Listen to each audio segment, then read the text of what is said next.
Excessive alcohol consumption is the leading cause of liver disease in most Western countries.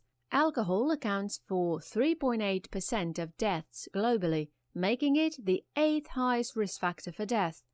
There are 3 distinctive, albeit overlapping forms of alcoholic liver injury. First one is hepatocellular stenosis or fatty change. Second one is alcoholic hepatitis.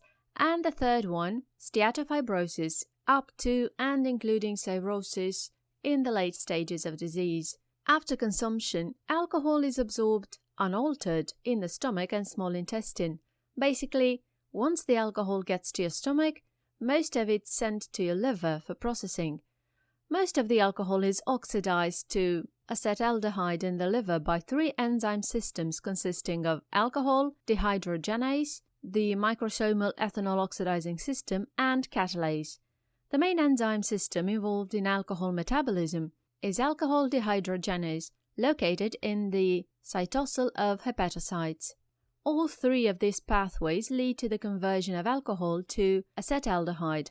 Alcohol oxidation by alcohol dehydrogenase causes the reduction of nicotinamide adenine dinucleotide NAD to NADH, with a consequent decrease in NAD and increase in NADH. NAD is required for fatty acid oxidation in the liver. Thus, its deficiency is a main cause of the accumulation of fat in the liver of alcoholics. Excessive fat in the liver is also known as fatty change or fatty liver, where it gets large, heavy, greasy, and tender, but typically, at this point, patients don't have symptoms like fever or high levels of neutrophils in the blood. The liver also often takes on a more yellowish color, which is due to all these fat deposits. Fatty change is completely reversible if there is abstention from further intake of alcohol. Now, we've also got acetaldehyde to worry about. This compound can bind to macromolecules, enzymes, the cell membrane, and all sorts of other compounds inside the cell. When they bind to some of these, they effectively inhibit that molecule, and when that happens, they form what are called acetaldehyde adducts. And when those are formed, your immune system recognizes these new compounds as foreign and starts sending neutrophils in to sort of clean up the damage.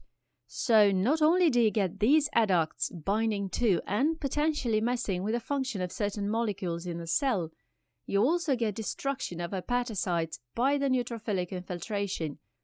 As cells become inflamed and damaged, patients have developed alcoholic hepatitis, and we start to notice change on histology and notice these bundles of proteins called Mallory bodies. Specifically, these are damaged intermediate filaments and are located in the cytoplasm of hepatocytes. The mechanism that produces these bodies is still unclear, but they are most commonly seen in alcoholic hepatitis.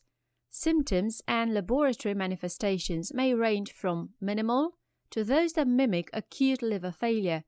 Between these 2 extremes are the non-specific symptoms of malaise, anorexia, weight loss, upper abdominal discomfort, and tender hepatomegaly, and the laboratory findings of hyperbilirubinemia, elevated serum, aminotransferases, and alkaline phosphatase, and often a neutrophilic leukocytosis.